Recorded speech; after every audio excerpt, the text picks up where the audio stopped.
Hello, how you doing? Welcome back to the channel. So the Champions Cup quarter-final weekend is here over Easter weekend. In this video, I'm going to be looking ahead to those four matches. Starting tonight on the Friday, we go through to Saturday and to Sunday. Some really intriguing matchups. So make sure you drop a comment down below on how you think these games are going to go. Who do you think the four winners are going to be? What is going to be the semi-final lineup for the Champions Cup? Also like the video and subscribe to the channel if you can.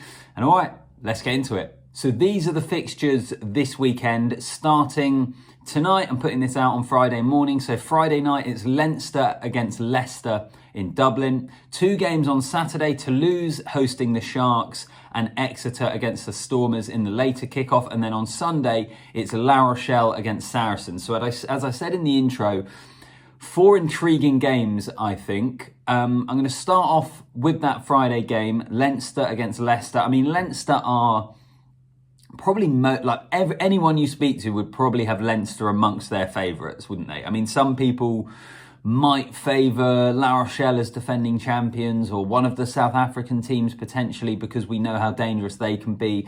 But overall, I think Leinster are the hot favourites for this competition. It's actually been a while since they won the Champions Cup. They messed it up last year. They came up against Saracens a number of times where they lost to them. So I think they're going to be this is going to be a big target for Leinster for this season. But from a Leicester perspective, I mean, first of all, the fact that we've got three English teams in the quarterfinals, I think is quite incredible. I think the Gallagher Premiership at the moment is in a pretty weak spot in terms of the salary cap, in terms of all the financial issues we've seen this year. So to have three English teams in the quarterfinals is actually a lot more impressive, and I certainly wasn't expecting it. But from a Leicester perspective, this is an opportunity, and I think Jasper Wiese has said words to this effect in the media this week. It's a chance to prove themselves. It's a chance to really test where they are from a Tigers perspective. Now, they lost to Leinster last year, where Leinster kind of just blew them away pretty early in the game, and they tried to get their way back into it, but were never quite able to. They're faced with the challenge of going to Dublin, which I think is going to be really, really difficult. And the reason I think Leinster will win this game is I'm just not sure that Leicester's front five are going to be able to match up power-wise against Leinster. And you look at that Leinster team, it is just packed full of Ireland internationals, as it always is, British and Irish Lions players, etc.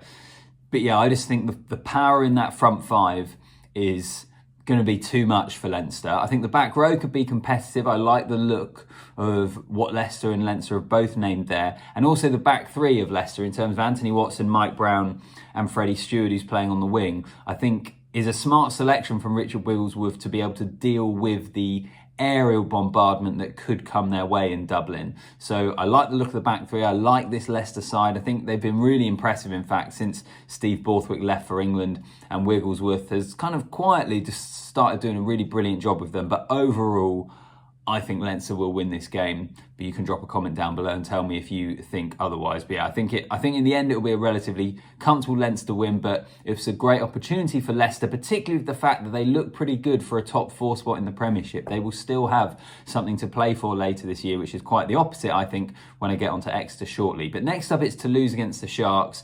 I think Toulouse win this game at home.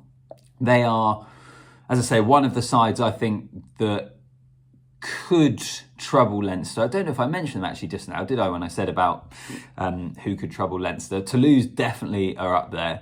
And the interesting thing actually this weekend for the South African side is having to deal with the travel. I know they're more used to it. South African fans will probably think, well, they deal with it all the time in the URC. South Africa have had to deal with it at international level, whether they're playing in the Southern Hemisphere or in the Northern Hemisphere for a long, long time. They're probably more used to it than a lot of the English sides or British sides. But the reason I'm not sure is just that quite a short turnaround week to week from the last 16 to the quarterfinals. I don't know how their travel has gone, because there have been a lot of instances this year, I think particularly the URC, where it's because of a commercial partner, they've been having to travel via Doha to get to the Northern Hemisphere. So the journeys have been long, have been pretty tough. Who knows, essentially, but we shall see.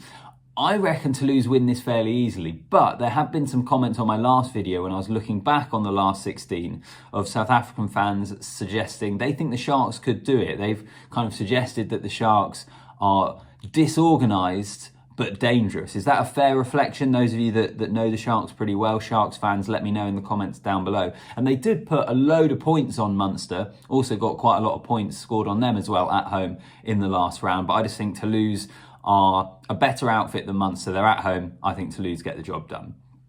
All right, next up, Exeter against the Stormers. This is a fascinating game, I think, because if we look at Exeter, from 1 week in the Premiership, they went from losing to the bottom side in Bath, and they were absolutely terrible, to a week later going to extra time against Montpellier, who are a good side but inconsistent, but played some really good stuff, going to extra time, drawing the game and going through on tries scored. So Exeter have a lot of rugby in their legs from last weekend, and the Stormers coming over have the same thing in terms of travel. We'll see whether or not it will affect them.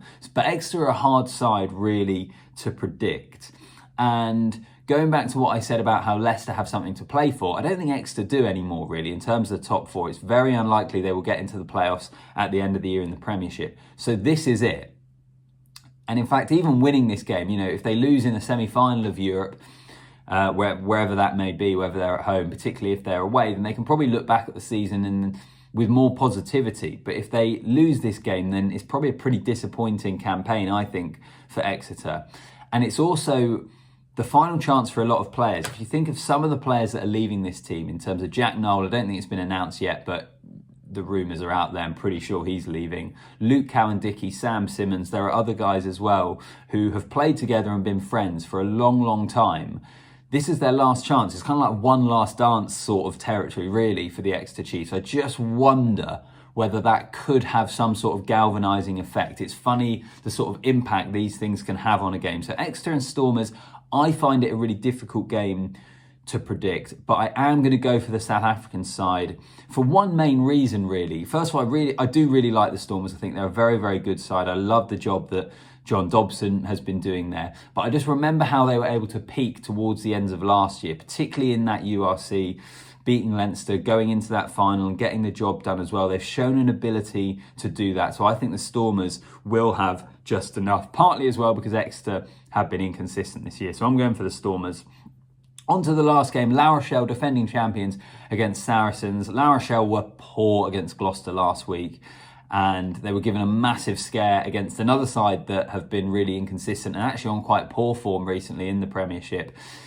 And I think that scare could be to Saracens' detriment, because I just look at this and think La Rochelle can't be that poor again, surely. Ronan O'Gara would have, I think, put them through their paces this week, given them a pretty tough week, and made them know in no uncertain terms that it wasn't good enough, that they have to be better. Saracens going away to France. You look at that Saracens team, it just doesn't have the depth that it once did when they were obviously winning European titles. The bench they could bring on those occasions was so good. Saracens, I think, out of all of the English teams, had the ability to trouble sides in this competition the most. I mean, you look at the Premiership this year, they're the number one side. They're clearly the best team, I think, in England, but I still don't think they'll have quite enough. A big reason being, I think La Rochelle will be better. I think La Rochelle will be on their guard against such an upset happening against them once more. So those are my predictions. I'm going for Leinster to win, Toulouse to win, the Stormers to win, and La Rochelle to win, and that to be our semi-final lineup. Defeats for the English sides as well as the Sharks. But drop a comment down below. Give me your predictions for the quarterfinals, for fascinating matchups. Like the video, subscribe to the channel, and I'll see you in the next one.